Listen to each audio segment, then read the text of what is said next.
In ahsantum ahsantum li anfusikum wa in asatum falaha. Faqala an-nabiyul karim man da'a ila hudan kana lahu minal ajri mislu ujuri man tabi'ahu la yanqusu dzalika min ujurihim syai'an. Shadaqallahul azim wa shadaqa rasuluhul karim wa nahnu ala dzalika minasyahidin. Bapak-bapak, ibu-ibu, kaum muslimin dan muslimat, jamaah salat subuh Masjid Nazirul Iman rahimani wa rahimakumullah. Bersyukur kita kepada Allah Subhanahu wa taala atas segala karunia nikmat yang Allah berikan kepada kita, sehingga pada subuh pagi hari ini kita semua dapat melaksanakan kewajiban kita sebagai hamba Allah, salat subuh berjamaah dan dilanjutkan dengan mengkaji ilmu agama. Mudah-mudahan amal ibadah kita diterima oleh Allah Subhanahu wa taala, dan semoga kita selalu diberikan nikmat taufiknya untuk selalu istiqomah dalam ketaatan kepada Allah Subhanahu wa taala. Amin Allahumma amin.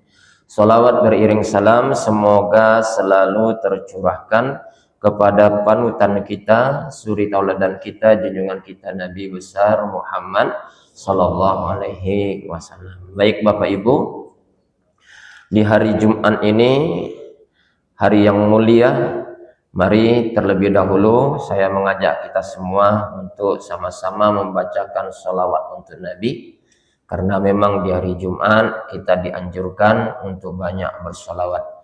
Mari sama-sama kita baca sholawat. Ya Rabbi salli ala Muhammad, ya Rabbi salli alaihi wasallim, ya Rabbi salli ala Muhammad, ya Rabbi salli alaihi wasallim, ya Rabbi salli ala Muhammad, ya Rabbi salli alaihi wasallim, ya Rabbi salli ala Muhammad, ya Rabbi salli alaihi wasallim, ya Rabbi salli ala Muhammad, ya Rabbi salli alaihi wasallim, ya Rabbi salli ala Muhammad, ya Rabbi salli alaihi wasallim, ya Rabbi salli ala Muhammad, ya Rabbi salli alaihi wasallim, ya Rabbi salli ala Muhammad, ya Rabbi salli alaihi wasallim. Allahumma salli wa sallim wa barik alaihi wa ala alihi. Baik Bapak-bapak, Ibu-ibu, jamaah subuh rahimani wa rahimakumullah. Pada subuh pagi hari ini kita tidak membahas kitab Al-Adabul Mufrad dulu, kita pending dulu, kita coba isi selingan kajian umum. Mengawali kajian kita pada pagi hari ini, Bapak Ibu, saya ada sedikit cerita. Sekitar 2 bulan yang lalu, tepatnya di hari Ahad tanggal 21 September 2025, saya berkesempatan bersilaturahim main ke rumah Bapak Haji Ibrahim di Desa Surulangun, Musirawas Utara. Beliau ini ayah kandungnya Ustazah Nabilah yang biasa jadi juri tahfiz di RCTI. Nah, itu ayah kandungnya, Pak. Jadi Nabilah yang galak tampil di RCTI itu, Pak, juri tahfiz itu wong kita, wong Musirawas Utara.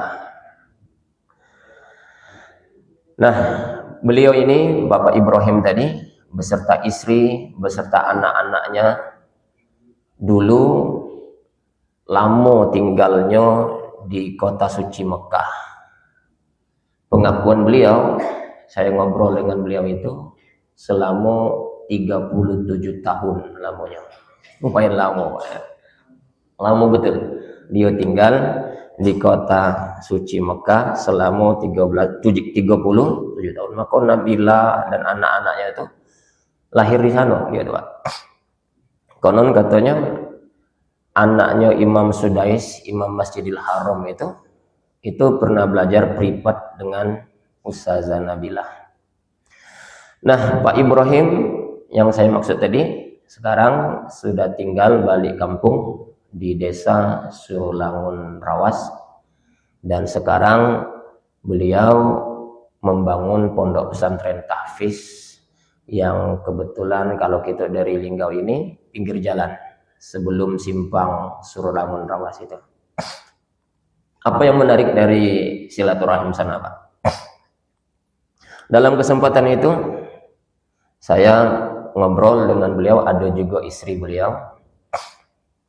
Ada pertanyaan bodoh mungkin bagi saya, Pak, ya. Saya bertanya dalam kebodohan saya. Di hadapan beliau ada istrinya juga, saya nanya, Buya. Nah, kalau bahasa santri manggilnya Buya, karena di kalangan santri beliau dipanggil Buya. Buya, izin minta maaf yang Buya, awak kau nak bertanya. Nah, sesama bahasa Wong Rawas, agak kerap dikit, Pak, ya. Awak kau nak bertanya, ini pandangan kami wong awam. Kami itu berpikir cak mano bisa sampai ke Mekah. Cak mano bisa sampai ke Mekah. Ini pandangan kami ini. Bisa naik haji, bisa berumrah, apalagi bisa tinggal di situ. Waduh, itu luar biasa menurut kami ini wong awam. Nah, Buya inilah 37 tahun tinggal di sana. Kok ngapo nak balik lagi ke sini? Nah, itu bertanya ke sana.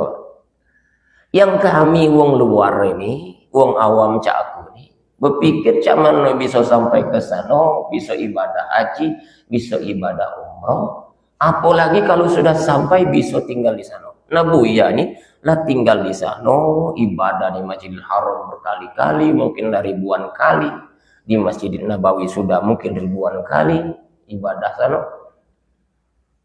Lah tinggal di sana 37 tahun. Ngapo sih Buya nak balik lagi ke daerah kita ini juga? Nah, apa jawabannya, Pak? Inilah oleh-oleh yang mungkin kita jadi bahan kajiannya. Apa jawabnya?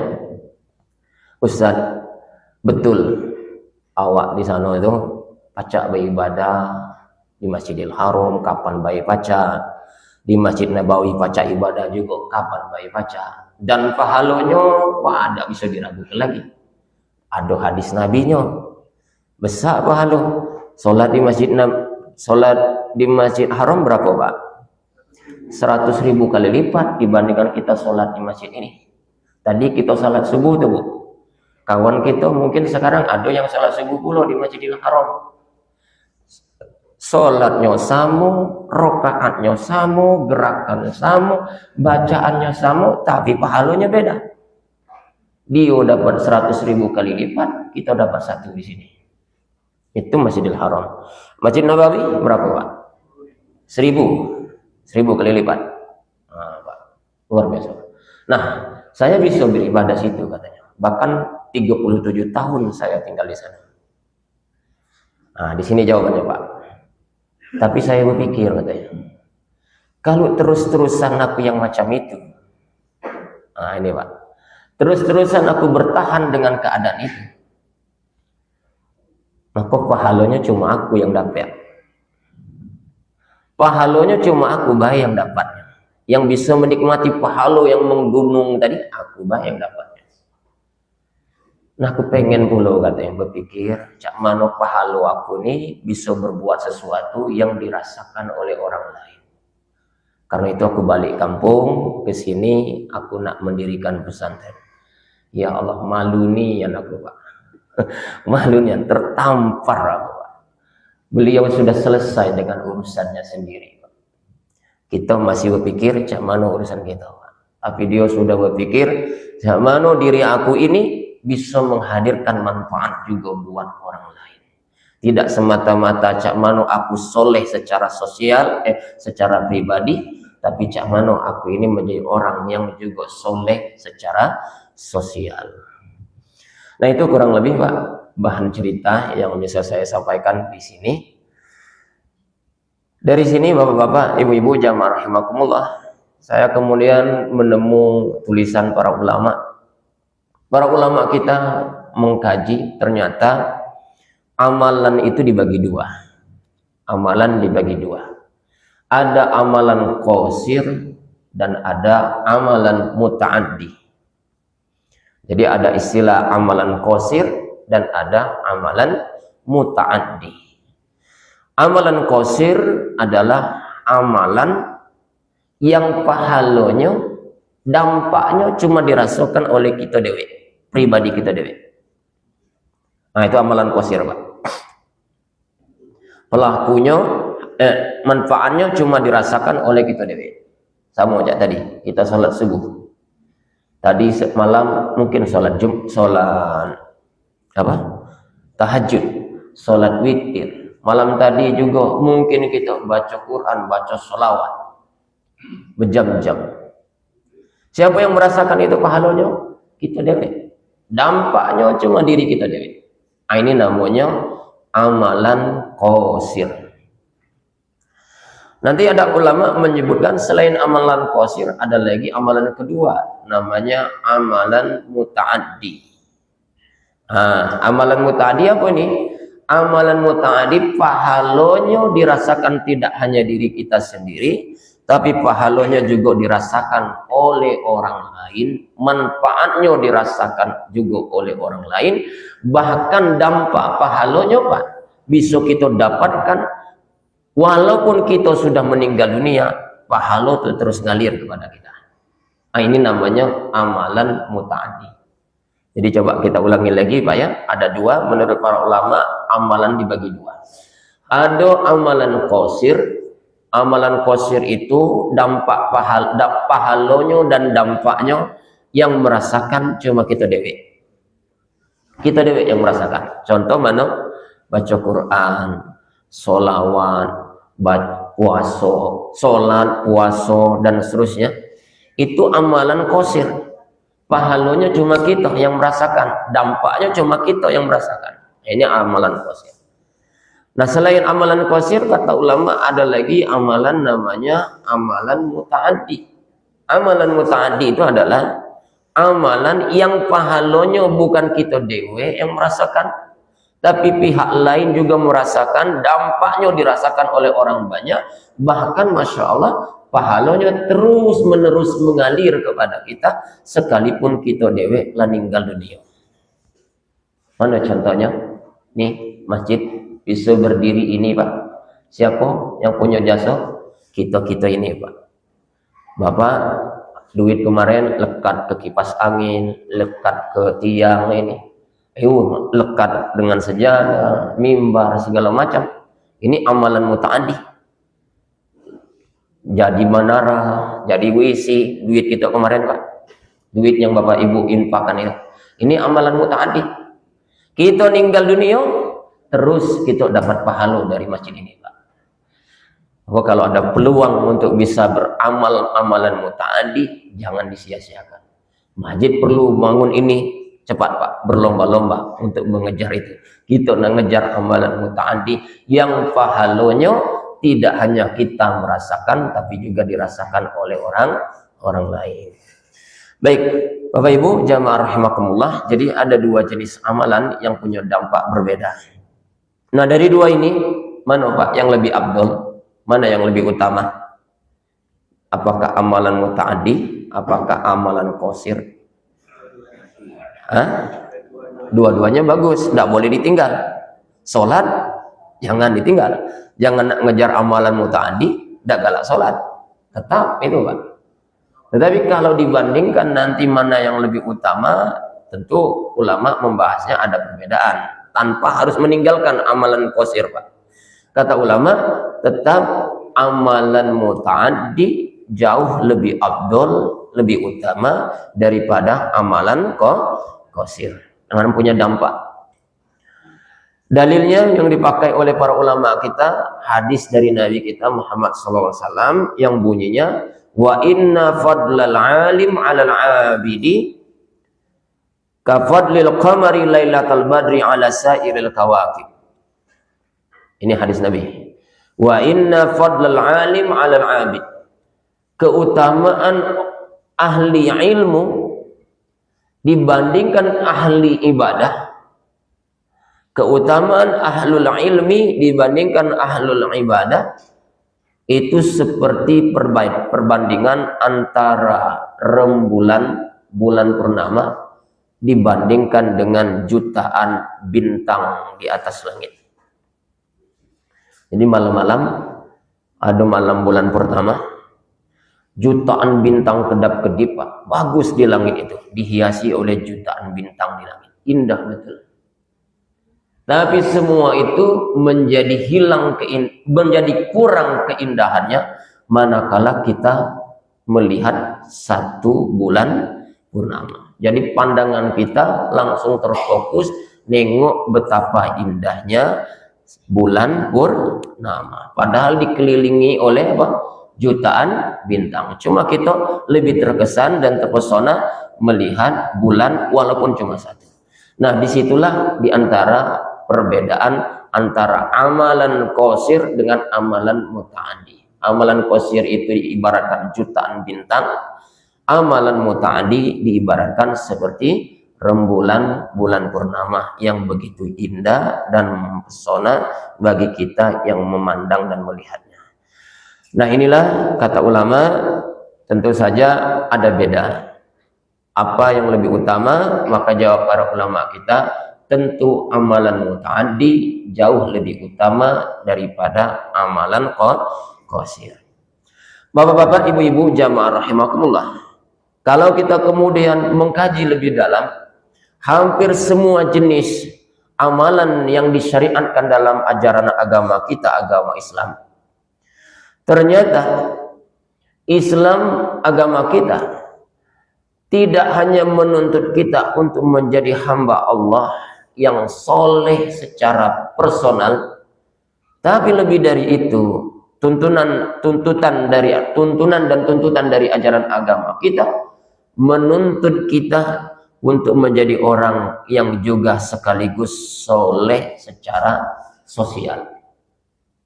Kita ulangi lagi Pak ya, agama kita hampir seluruh tataran ajaran agama kita, apapun jenis ibadahnya Pak, ternyata tujuan akhirnya tidak hanya menginginkan kita soleh secara personal, enggak, tapi lebih dari itu agama menginginkan kita juga soleh secara sosial.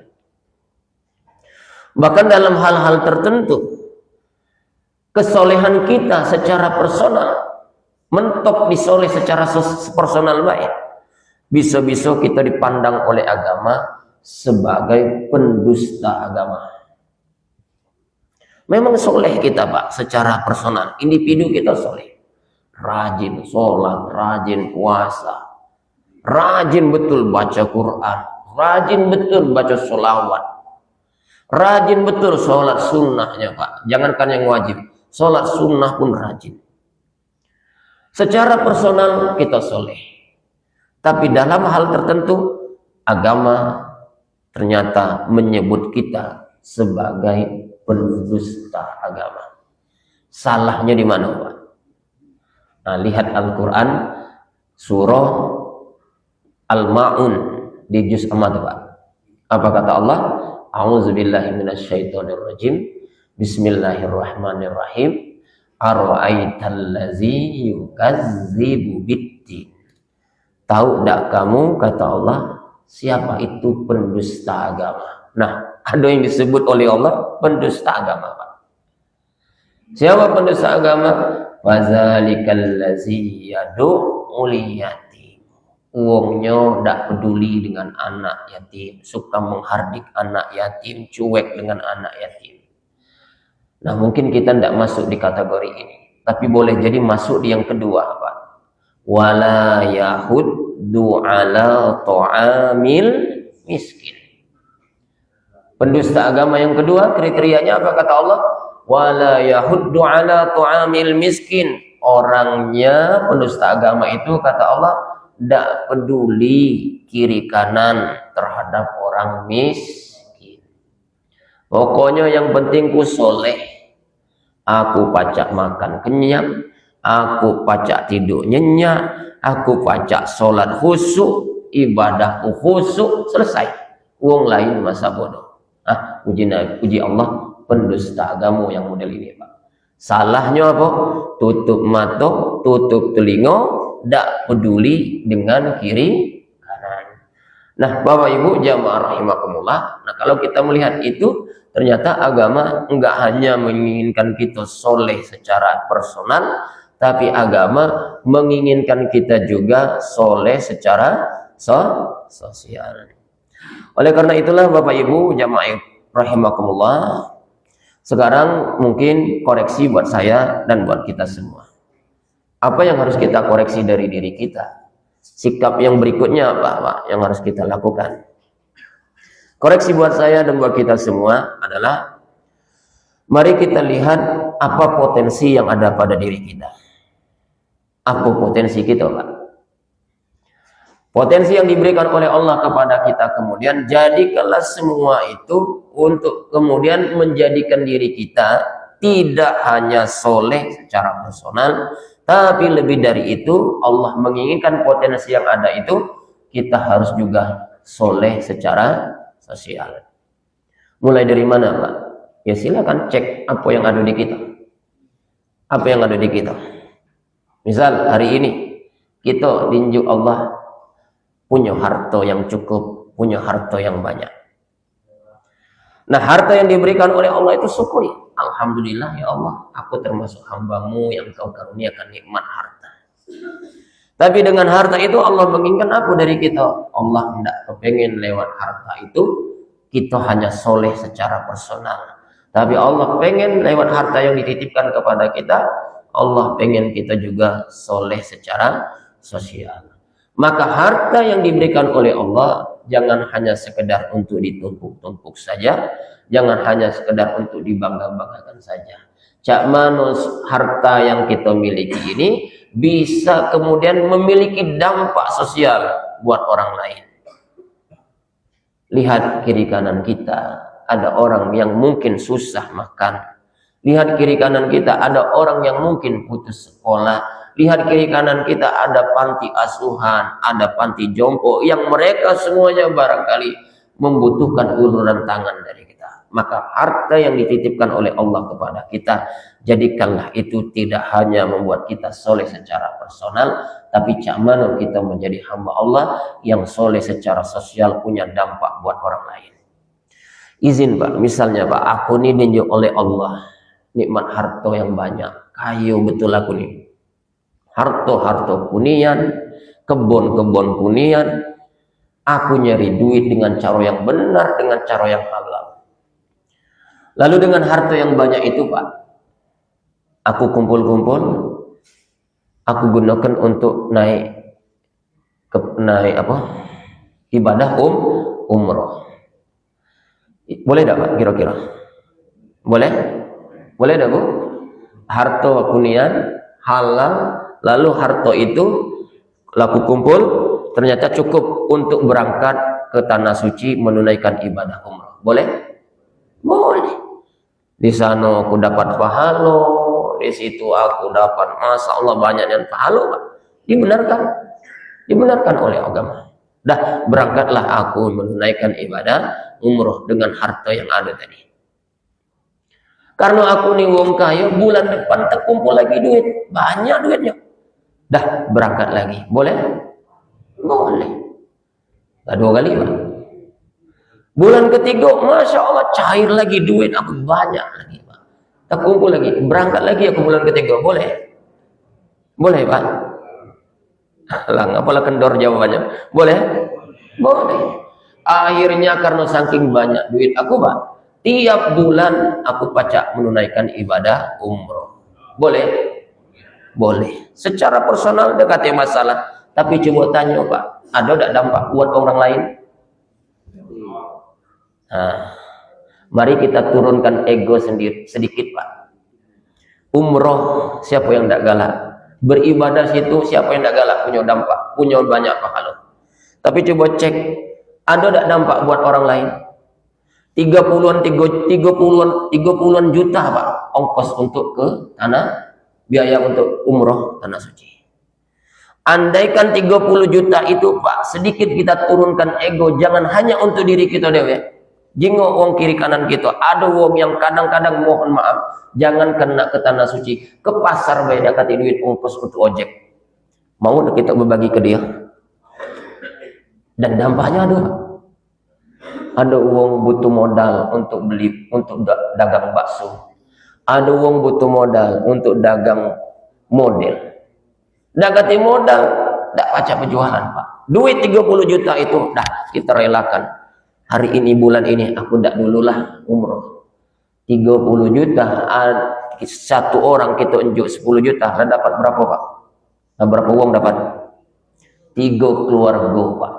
3 keluarga dapat bantuan santunan dari kita, dari duit itu, kemudian mereka bisa berusaha, bisa bekerja, bisa menghidupkan ekonominya. Anaknya yang kemarin putus sekolah, sekarang bisa bersekolah. Anaknya yang kemarin tidak terurus, sekarang bisa terurus lewat bantuan duit kita tadi, Pak. Dampaknya Masya Allah punya pahala yang besar, yang insya Allah boleh jadi tidak kalah dengan pahala kita untuk naik ibadah umroh. Dan tadi ibadah umroh, Pak, mohon maaf, mungkin dampaknya cuma kita meninggal dunia, selesai pahalanya, Pak. Tapi wong ini yang kita urus 30 juta tadi dapat 3 keluarga, ekonominya naik, pacak berjualan, anak yang kemarin tidak pas sekolah sekarang pacak sekolah. Kita meninggal dunia, ekonomi mereka tetap jalan, kita dapat pahala. Masya Allah, Pak. Nah, inilah yang coba kita geser. Kalau baca, kita jangan hanya menjadi orang yang soleh secara personal, tapi lebih dari itu, ayo kita cak mano cari, cak mano kita kemudian soleh secara sosial. Harta. Sekarang apa yang kita punya? Harta tidak punya. Apa pun, Pak? Kita punya jabatan, pangkat. Apapun level pangkat dan jabatan kita, Pak, jadikanlah jabatan kita itu memiliki dampak manfaat buat orang lain, tidak hanya kita dewe, tapi harus juga memiliki dampak manfaat buat orang lain. Mumpung tanda tangan kita masih berlaku, mumpung pakaian seragam kita masih ada, maka gunakanlah pangkat dan jabatan yang kita punya itu kemudian punya dampak manfaat buat orang lain. Apalagi kita punya posisi sebagai pemangku kebijakan. Keluarkan kebijakan, aturan yang kemudian memiliki dampak sosial untuk keumatan dan kerakyatan. Masya Allah, luar biasa. Terakhir, Pak, apa yang bisa kita punya? Harta mungkin tidak punya, jabatan mungkin tidak punya. Misalnya apa yang kita punya, Pak? Ilmu. Ayo, Pak, yang punya ilmu, tularkan ilmu kita itu, Pak. Dengan ilmu yang kita miliki, Masya Allah, punya dampak sosial. Kita baca maco Yasin, kita hari ini baca maco Quran, itu bukan semata-mata karena kitanya yang cerdas, tapi ada uang kemarin yang ngajari kita. ada guru ngaji kita, ada kakek kita, ada mak kita yang ngajar kita ngaji. Masya Allah kita pacak ngaji hari ini, setiap kali kita maca ngaji, maca Al-Quran, pahalanya ngalir juga buat orang yang dulu pernah ngajari kita. Nah, ilmu yang mana Pak yang nak diajari? Kata ulama Pak, tidak sebatas ilmu agama, ilmu duniawi juga. Kalau itu mengandung kemaslahatan dan kemanfaatan, dampaknya ada untuk uang, dan itu pahalanya tetap ngalir kepada kita Pak. Aku punya pengalaman Pak, di rumah tuh buka kursus, di antaranya calistung, belajar baca, belajar tulis, dan belajar berhitung. Ternyata kita ini walaupun lah jadi guru bertahun-tahun, minim juga pengalaman Pak. Kadang-kadang kita tuh dapat ilmu dari anak kecil dulu. Nah, ada pernah Bapak, aku ngajar materi berhitung, giliran hitungan penjumlahan di bawah 10 itu masih mudah ngajarnya pakai jari. 5 tambah 3, nah ini 5 tambah 3, dah hitung 1 2 3 4 5 6 7 8. Nah ini masih enak ngajarnya Pak, anak muda nyambung. Nah giliran di atas 10 lah engkau belasan puluhan Pak, nah itu anak susah mengajarnya Pak. Nak memberikan anak itu tergantung kita menjelaskannya Pak. Nah aku mentok di metodenya cak mana nak ngajar, karena yang tahu di anak jari itu cuma 10. Nah begitu 9 ditambah 5 cak mana Pak nak menjelaskannya. Ini cuma 10. Nah itu Pak. Nah kebetulan Masya Allah sampai hari ini membekas. Aku yang mentok tadi tidak bisa nyari jalan Pak, ada anak murid kita yang diajar nyeletuk. Pak Ustadz, cak ini caranya 9 tambah 5. Kan jari cuma 10 nih Pak. Cak mana? Nah, cak ini kata dia. 9 di kepala, 5 di sini. Jadi 9, nah 5 taruh ke sini. 9, 10, 11, 12, 13, 14. Pacak kalau udah akhirnya Pak. 20 tambah 4. 20 di kepala, 4 di sini. 20, 21, 22, 23, 24. Nah, sampai hari ini Pak itu kepakai. Ilmu dari siapa? Dari anak Pak. Ilmu dunia Pak, bermanfaat. Nah, kita sekarang apa yang kita punya? Silahkan Bapak-bapak, jadikanlah apa yang Allah titipkan kepada kita tidak hanya punya dampak untuk diri kita dewe, tapi coba mari kita kembangkan apa yang Allah titipkan kepada kita harus punya nilai yang punya dampak kepada orang lain, sehingga kata Nabi, khairun nasi anfa'uhum linnas, sebaik-baik manusia adalah orang yang bisa menghadirkan manfaat buat orang lain. Terima kasih Bapak Ibu, ini saja yang bisa kami sampaikan. Mohon maaf atas segala kesalahan dan kekurangannya. Mari kita baca doa kafaratul majlis. Subhanakallahumma wa bihamdika asyhadu an la ilaha illa anta astaghfiruka wa atubu ilaik. Terima kasih. Wassalamualaikum warahmatullahi wabarakatuh.